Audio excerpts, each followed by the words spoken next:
Um bom dia, um grande bom dia, sejam todas bem-vindas e sejam todos bem-vindos para mais um Bora Ler a Bíblia neste sábado, dia 19 de fevereiro de 2022, 8:30 da manhã, onde nós vamos ler, vamos estudar, vamos aqui analisar Gênesis capítulo 37. Sim. Abram então as Bíblias de vocês. Em Gênesis capítulo 37. Hoje começamos uma nova sessão de Gênesis. Hoje começamos, de fato, a maior história contada no livro de Gênesis. Vai nos tomar aí 13 capítulos essa história. Basicamente, nós iremos começar hoje e terminar só no último capítulo de Gênesis, capítulo 50. Antes de começar então a leitura, vamos fazer uma oração e convidar o Espírito Santo para estar conosco durante o estudo. Oremos. Pai amado e querido, a Ti todo louvor, toda honra e toda glória, Pai. Nós lhe agradecemos porque o Senhor é todo-poderoso, o Senhor é criador, o Senhor é mantenedor.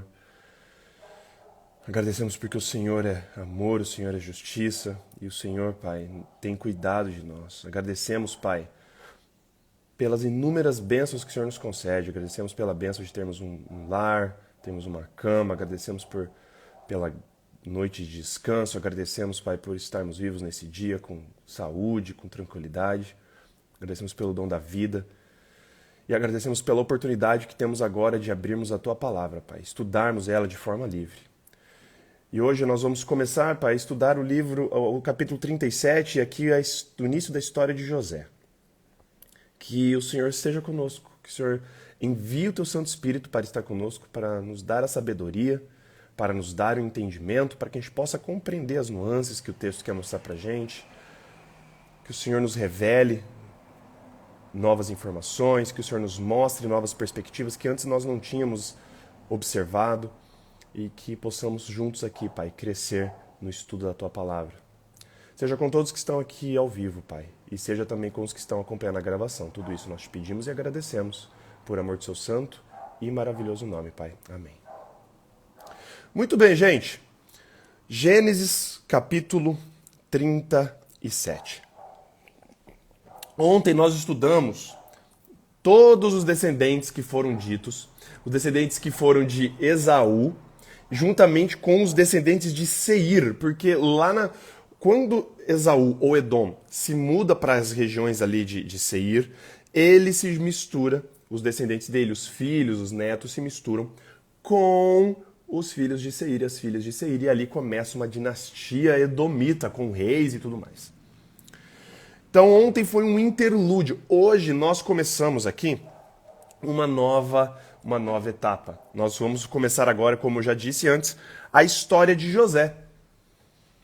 E então eu convido vocês a começarmos a ler aqui o capítulo 37, que na minha Bíblia, na nova versão internacional, verso 1 começa assim: Jacó habitou na terra de Canaã, onde seu pai tinha vivido como estrangeiro. Eu gosto da ênfase aqui que Moisés coloca que Isaac tinha vivido naquela terra não como alguém que era dono daquela terra.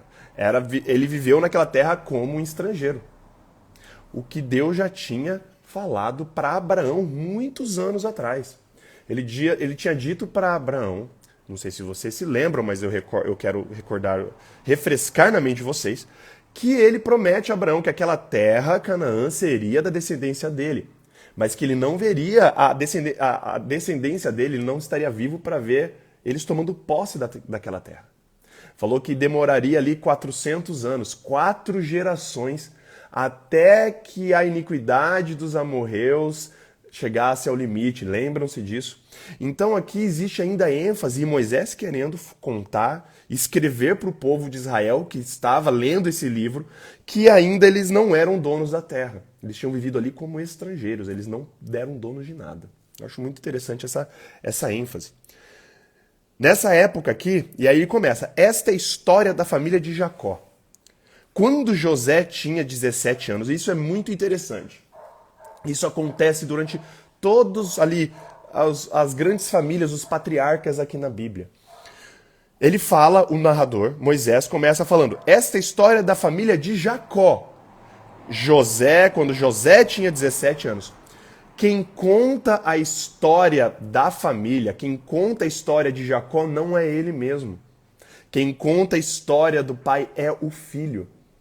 Isso é muito importante, porque quem conta o legado, quem é testemunha e quem relata e você aprende da história do pai através da história do filho. Isso coloca sobre a gente um senso, e quando a gente fala, né, honrar pai e mãe, quando a gente vê, nós vamos ver lá na frente, lá nos 10 mandamentos, lá no Sinai, um dos mandamentos que fala para honrar pai e mãe, muito tem a ver disso. Nós, filhos, que contamos a história dos nossos pais. Nossos pais serão lembrados através de nós. Através dos nossos atos, através do nosso exemplo, através do nosso caráter. Nosso caráter, nossa história, nossa vida, o jeito que a gente encara tudo. Nós, através disso, contaremos a história dos nossos pais. Isso é muito lindo. E aqui começa mais uma vez assim. Esta é a história da família de Jacó. Quando José tinha 17 anos, pastoreava os rebanhos com seus irmãos. Se Jacó tinha 17 anos, se José tinha 17 anos, fazendo as contas, Jacó aqui já tinha 108 anos de idade. Ele era um velhinho já, ele já era um idoso. Mas ele vai viver bem mais. Eu já disse para vocês, vou até ver aqui onde eu anotei, quantos anos que Jacó vive, cara. Ele vive bem mais. Deixa eu achar aqui, ver se eu acho rapidinho nas minhas anotações.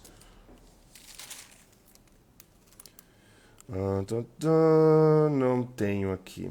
Mas enfim, depois eu vou.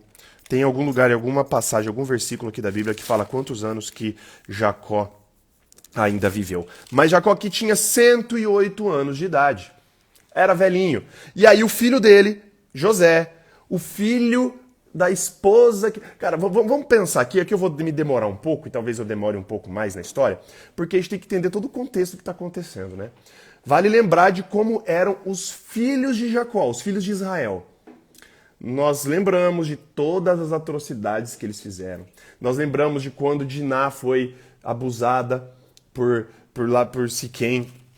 E aí os irmãos vão lá, fazem eles se circuncidarem. No terceiro dia vão lá, matam todas as pessoas da cidade.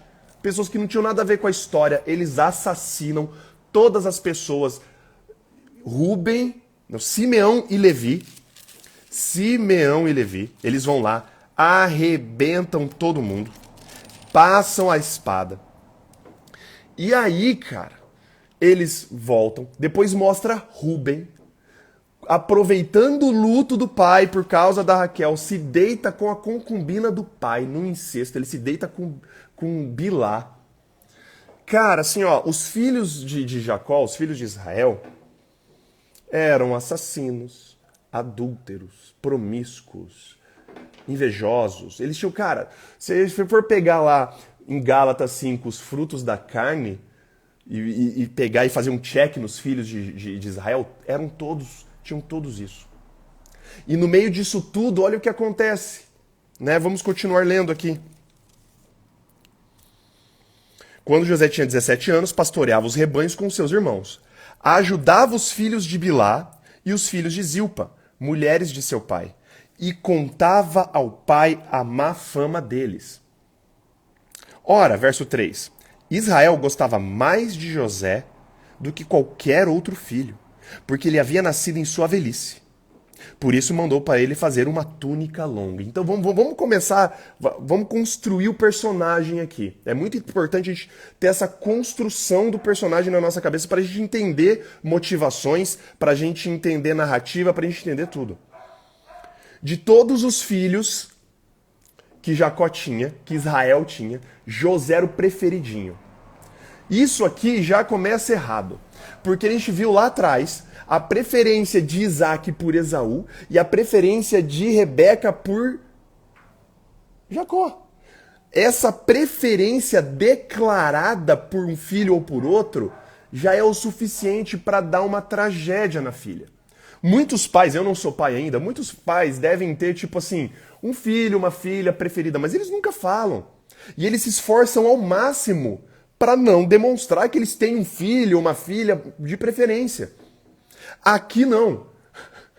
Parece que Jacó não aprende. Ele não aprendeu com os erros do pai. O pai preferia Esaú, a mãe preferia ele.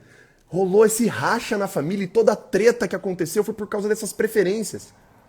Aqui Jacó, Israel, demonstrando mais uma vez uma preferência declarada pelo filho mais novo, porque era o filho da velhice dele. Além disso, preste atenção, José sabia que ele era o preferido, porque o pai dava para ele uma roupa especial. Essa roupa aqui, essa túnica, em algumas traduções fala túnica talar, né? O que dá a entender é uma túnica no hebraico, que é uma túnica com mangas compridas, que não eram nem um pouco funcionais para o trabalho de você ficar ir lá pastorear no rebanho. E dá a entender que essas roupas eram feitas especialmente para filhos de reis, para príncipes, eram túnicas poderosas. José, filho preferido, segundo filho mais novo, né? Porque ele tinha já, né, quando a gente vê, tem Benjamim. Favoritinho do pai. Ele sabia que era o favorito do pai. Só que olha que louco isso aqui no verso 2. Contava ao pai a má fama dos irmãos. Ele era dedo duro. Ele era dedo duro. Ele era mimado. Ele era o preferido e ele era o dedo duro. Ele caguetava os irmãos. Ele ficava contando tudo. Tudo pro pai. Ó, pai, fizeram isso. E tem isso, né? Existe essas coisas de irmão dedurar. Eu tenho meu irmão. Quantas vezes meu irmão já me dedurou, meu irmão mais novo já me dedurou pros meus pais de alguma coisa? Quantas vezes eu já dedurei meu irmão pros meus pais? Isso dava treta, dava atrito, dava porrada. Isso é normal. Mas aqui, cara, aqui você vê que a construção e o que mostra como José era muito mimadinho. José era aquele filhinho mimado que os irmãos sabiam que ele era mimado. Os irmãos viam o pai fazendo uma roupa para ele especial. E no hebraico aqui dá a entender que não era só essa túnica. Dá a entender no tempo verbal que ele ia fazendo roupas talares. Ou seja, não era só uma túnica. Ele fazia várias túnicas para José, só para José. Então José estava ali, né? Dedo duro, o preferidinho e mimado. Verso 4. Obviamente que tudo isso ocasionaria toda ação tem uma reação. Verso 4. Quando seus irmãos viram que o pai gostava mais dele do que qualquer outro filho, odiaram-no e não conseguiam falar com ele amigavelmente. Começou o racha aí. Para completar a cereja do bolo, verso 5, certa vez José teve um sonho e, quando contou aos seus irmãos, eles passaram a odiá-lo ainda mais. Ouçam o sonho que tive, disse-lhes.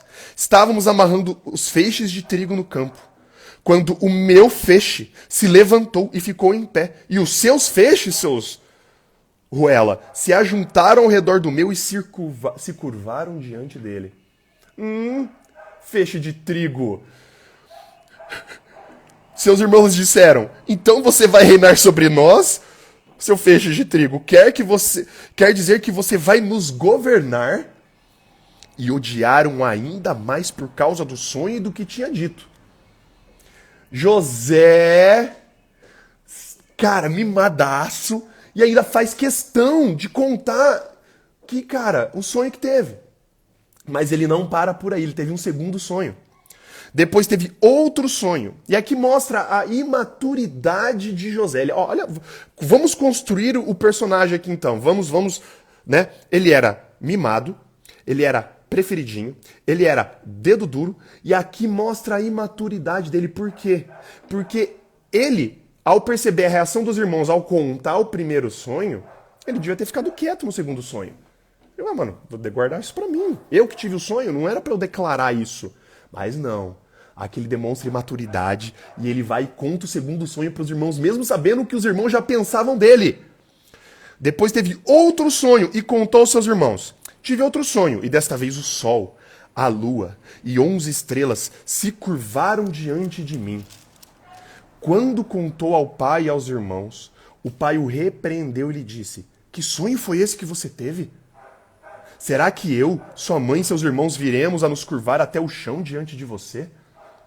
Assim seus irmãos tiveram ciúmes dele. O pai, no entanto, refletia naquilo. E uma coisa vale a menção, eu preciso mencionar isso daqui.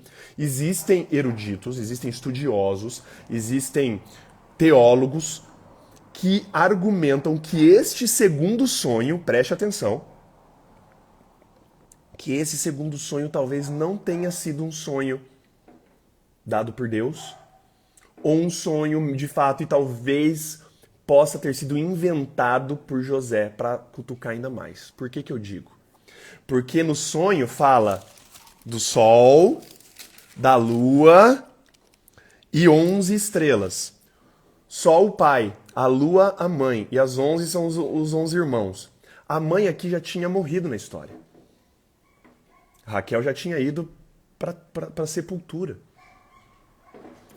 Alguns argumentam isso, tá? Eu não estou dizendo que seja isso de fato, mas realmente é intrigante que no sonho dele ele vê a mãe e o pai se curvando diante dele junto com os 11 irmãos. Sendo que a mãe já estava morta. Interessante. Mas termina aqui essa porção falando que os irmãos tiveram ainda mais ciúmes dele. Pô, mas óbvio, né? Óbvio que os caras já estavam morrendo de raiva. Os irmãos que a gente já conhece a índole deles, nós já sabemos o que ele já tinha, os irmãos já tinham feito. Ainda chega José, todo cheio de graça, todo mimadinho, todo se achando, contando 1000 sonhos, falando que todo mundo ia servir ele. Ai, cara.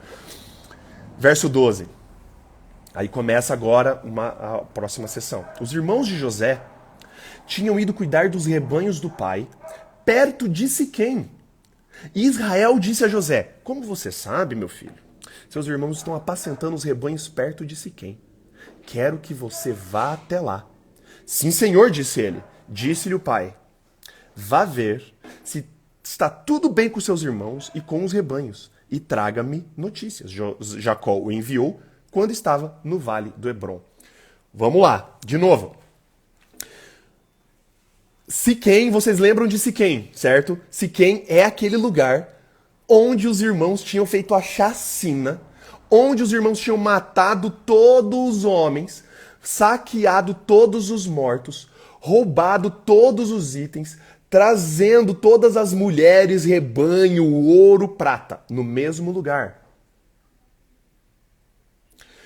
Tudo indica, e quando nós vemos lá atrás, né, nós vemos que Jacó, Israel, ainda tinha terras por lá. Porque, cara, a distância entre Hebrom, onde Israel estava, para Siquém, é uma distância de mais ou menos 95 quilômetros. Não é uma viagenzinha ali do lado. É quase 100 km.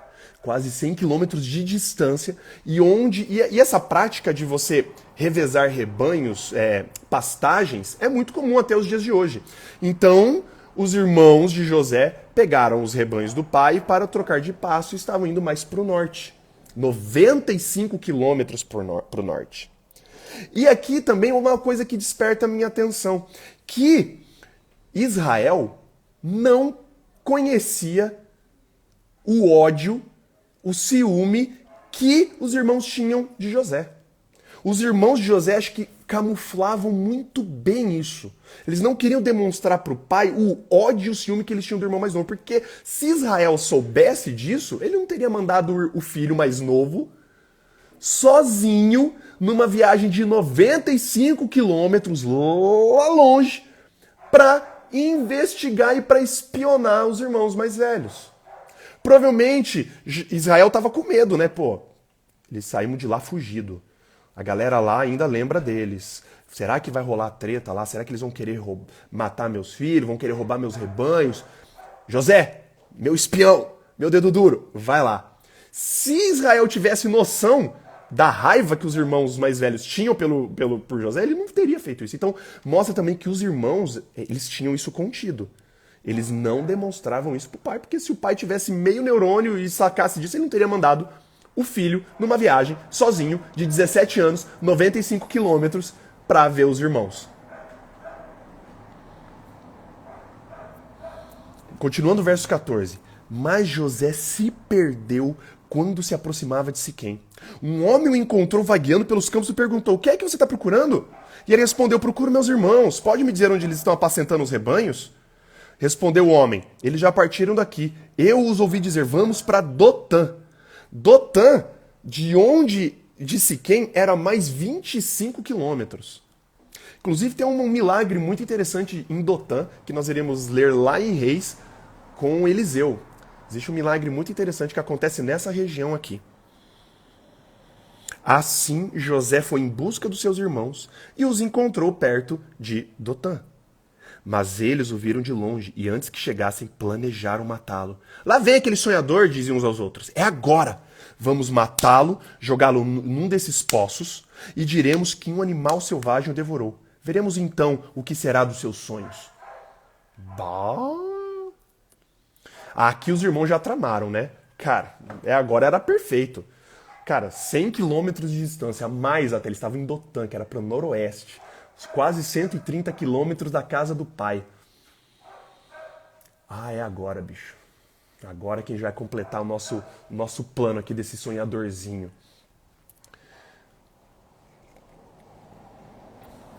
Mas olha que interessante. Rubem, o filho mais velho, que também tinha um caráter super duvidoso, que tinha deitado com a concubina do pai. Aqui aparece Rubem com alguém comum, que tem um senso ainda de alguma coisa, de noção da vida. Porque olha só, quando Rubem ouviu isso, tentou livrá-lo das mãos dele, dizendo: não lhe tiremos a vida. E acrescentou: não derramem sangue.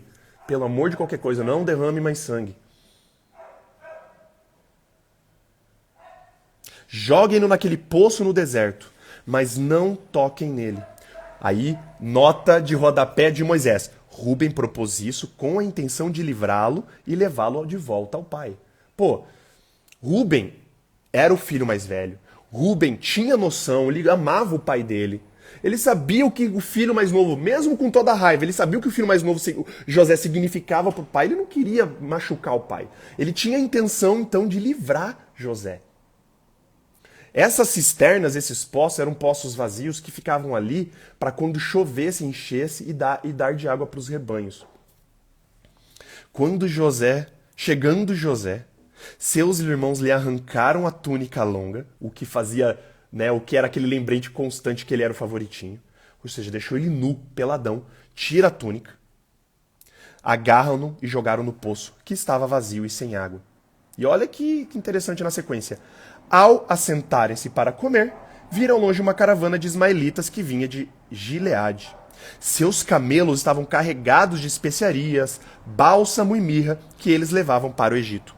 Depois de eles terem jogado José no poço peladão lá, eles se assentam para comer. Tipo, eles aliviados, né? Finalmente vai se livrar desse moleque. Graças a Deus, tá ligado? Tipo, meu pai. Eles se sentam, comem como se nada tivesse acontecido, como se o irmão não tivesse ali jogado no poço, tá ligado? E interessante que em Dotã era uma rota super grande, uma rota comercial, que passava comércio do sul para o norte, do norte para o sul. Era um lugar era uma rodovia de comércio. E ali passam os ismaelitas, né? Os que estavam fazendo, e aqui eles são chamados de ismaelitas e midianitas também, nós vamos ver mais para frente. Talvez os dois grupos estavam viajando juntos. Ismael aqui já fazia 180 anos que ele já tinha nascido, vivido e morrido. Então a família de Ismael, todos os descendentes de Ismael já eram grandes, já se tornaram grandes comerciantes. Os árabes que faziam esse comércio com o Egito. E passa essa galera. E aí Judá disse aos seus irmãos: Judá, que ganharemos se matarmos o nosso irmão e escondermos o seu sangue? Vamos vendê-lo aos ismaelitas. Não tocaremos nele. Afinal, é nosso irmão. É nosso próprio sangue. E seus irmãos concordaram. Quando os mercadores ismaelitas de Midian se aproximaram, seus irmãos tiraram José do poço e o venderam por 20 peças de prata aos ismaelitas que o levaram ao Egito. 20 peças de prata, ou dependendo da tradução de vocês, é 20 ciclos, era um valor abaixo do mercado da época. O preço médio por um escravo naquela época eram 30. Era 30 peças de prata. E foi vendido ainda por uma barganha. Chegou assim, gente, olha aqui, ó, barganha pra vocês, 20 peças de prata e a gente entrega esse moleque aqui. E olha que louco, verso 29. Quando Rúben voltou ao poço, ou seja, os irmãos agiram, fizeram isso, a venda de José, sem a presença de Rúben. Rúben, a gente não sabe o que ele foi fazer, se afastou, foi fazer alguma coisa, cuidar do rebanho, alguma coisa assim. Os irmãos agem pelas costas de Rúben, vendem José sem o consentimento do filho mais velho. Quando Rúben voltou ao poço e viu que José não estava lá, rasgou as vestes. É um símbolo de luto, de revolta, de tristeza, né, do Oriente. E voltando a seus irmãos, disse, o jovem não está para lá, para onde irei agora? Então eles mataram o bode. Aí tem que dar, né, um evento, você tem que fazer outra coisa para cobrir aquele evento. Uma mentira para cobrir outra mentira. Então mataram o bode, mergulharam no sangue a túnica de José e mandaram ao pai com este recado. Eles nem foram. Eles mandaram alguém, algum dos servos, alguma coisa. Eles não queriam ver a cara do pai naquele momento. Então eles pegam a túnica, dá para algum servo ali, alguém, ó, leva lá pro meu pai e fala isso. Achamos isto, veja se é a túnica do teu filho. Olha a frase, túnica do teu filho. Eles não chamam José mais de meu irmão. Olha, vê se é a túnica do teu filho aí. A indiferença já dos irmãos, que aqui já está mais que escancarada, do fato deles terem vendido, chamam José de teu filho. E ele reconhece. Ele reconheceu e disse, é a túnica do meu filho. Um animal selvagem o devorou. José foi despedaçado. Então Jacó rasgou suas vestes, vestiu-se de pano de saco e chorou muitos dias por seu filho. Agora, ênfase aqui, tantas vezes que repete que ele chorou. Lembra das repetições no texto. Chorou muitos dias por seu filho. Todos os seus filhos e filhas vieram consolá-lo, mas ele se recusou a ser consolado, dizendo, não, chorando descerei à sepultura para junto do meu filho. E continuou a chorar por ele. Chorou, chorou, chorou. Ele lamentou muito. E aqui uma coisa, uma curiosidade, né? O verso 35 começa a falar assim, todos os seus filhos e filhas. A gente conhece só uma filha de Jacó, que é Diná, da história que acontece lá em Siquém. Mas aparentemente, sim, Jacó teve mais filhas que não são mencionadas no texto bíblico. E isso se comprova lá em Gênesis 46. 46, verso 7. Eu vou dar um spoiler já para vocês, mas só para a título de curiosidade, que ele teve mais filhas. Ele teve esses filhos, ele teve essas 12 tribos de Israel, desses 12, mas ele teve mais filhos e filhas. Gênesis 46, verso 7, fala assim, levou consigo, falando de Jacó, seus filhos, seus netos, suas filhas e suas netas. Isto é, todos os seus descendentes. Então, interessante, né? Então Jacó, Israel, teve mais filhas além da Diná, que não é mencionado no texto bíblico. E aí, para finalizar aqui, verso 36. Nesse meio tempo, no Egito, os midianitas venderam José a Potifar, oficial do faraó e capitão da guarda. Muito interessante aqui agora, também interessante a gente pegar esse negócio. Potifar, ele era oficial e capitão. O que significa? E aqui ele já vai dar, Moisés aqui na narrativa, ele já vai dando indícios do que pode acontecer. Primeiro, oficial do faraó. A palavra oficial traduzida do hebraico, a palavra do hebraico é saris. E saris, no hebraico, é uma denominação que significa eunuco. Oficial do faraó normalmente eram eunucos. O que é eunuco? Alguém que não tem o órgão reprodutor masculino. Ele é capado. Isso nos desperta para algo que irá acontecer futuramente. Moisés já está prenunciando o que pode acontecer futuramente. E, por registros históricos, muitos eunucos eram casados. Tinham esposas, mas não podiam ter filhos, obviamente. E além disso, Potifar ser oficial do faraó, ele era o capitão da guarda. Muito interessante também essa nomenclatura no hebraico. Capitão aqui é tem que ler, Tsabahim. Tsabahim, no hebraico. A forma singular, aqui está no plural, a forma singular significa açougueiro. Ele era o cara que executava. Ele é o cara que matava também. Ele era o cara que, a mando do faraó, ele que cumpria as penas de morte e tudo mais. Então, Potifar aqui é apresentado como um oficial do faraó, um eunuco que servia ao faraó ali diretamente. Ele ainda era o capitão da guarda, como se fosse um comandante e executor, um açougueiro que matava outras pessoas. E assim nós terminamos o capítulo 37 com essa baita introdução.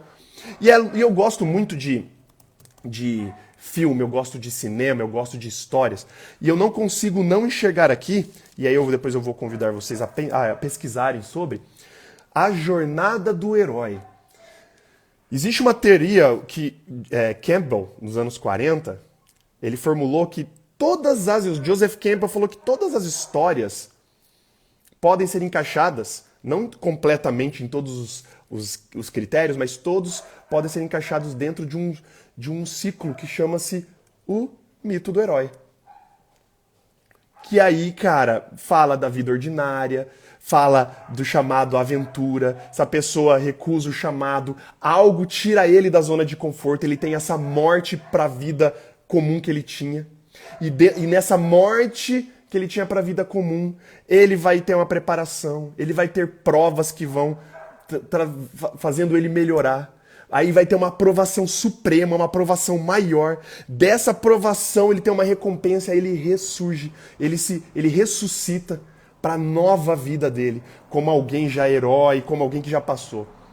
E quando eu vejo a história de José aqui, eu não consigo pensar em outra coisa a não ser nessa jornada do herói, nesse ciclo de morte, provação e ressurreição.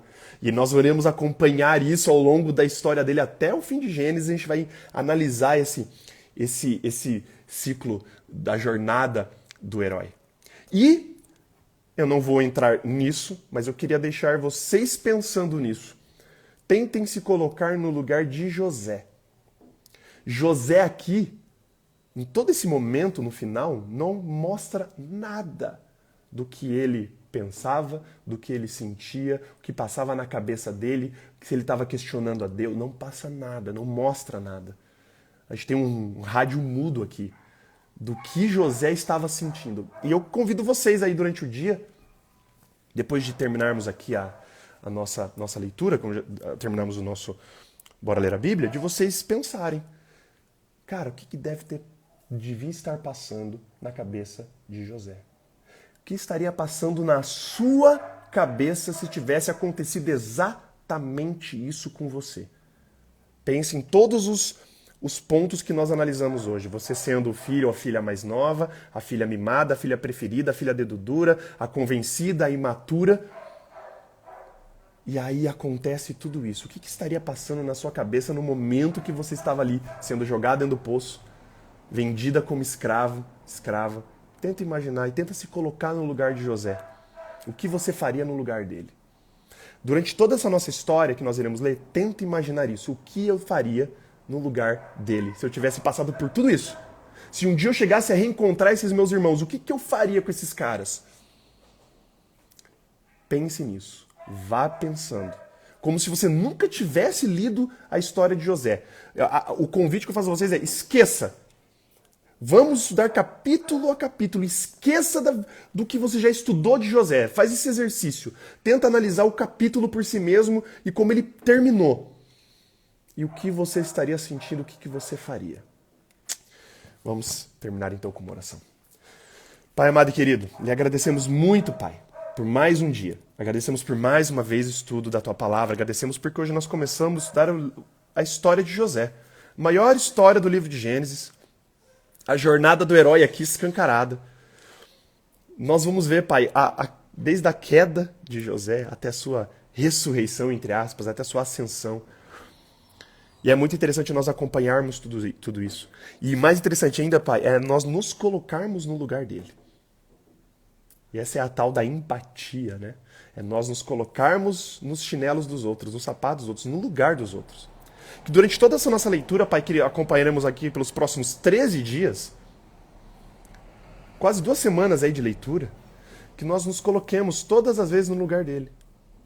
Com sentimentos, enfim.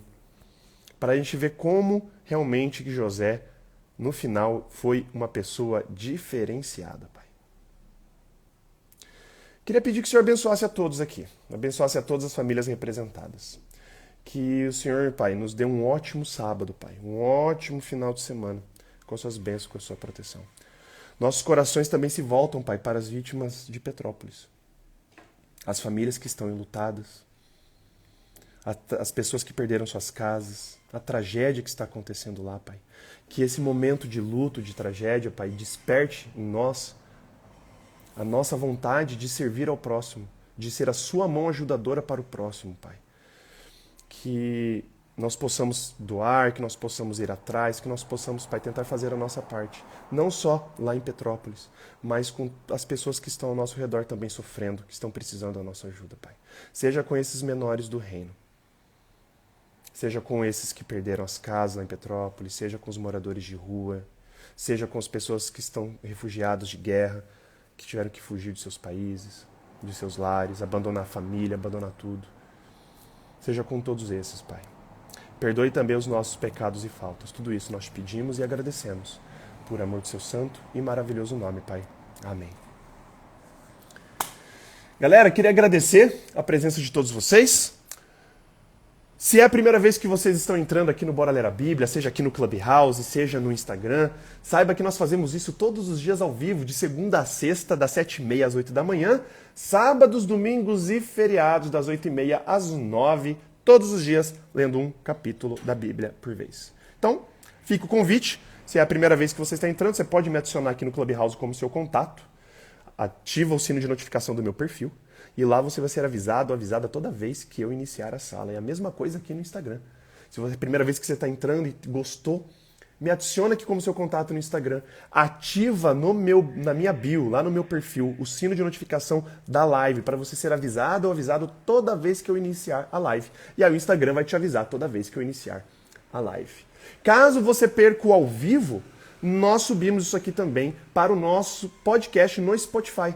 Procura lá no Spotify, Bora Ler a Bíblia, e lá estão os áudios, e lá todos os estudos, desde Gênesis 1 até o presente agora, Gênesis 37.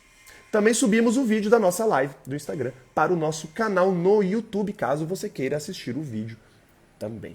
Então não há desculpa para você perder mais nenhum capítulo da Bíblia aqui pelo Bora Ler a Bíblia. E se você tem gostado do projeto, convide outras pessoas. Fale do projeto Bora Ler a Bíblia, desse estudo sistemático da Bíblia, um capítulo da Bíblia por vez.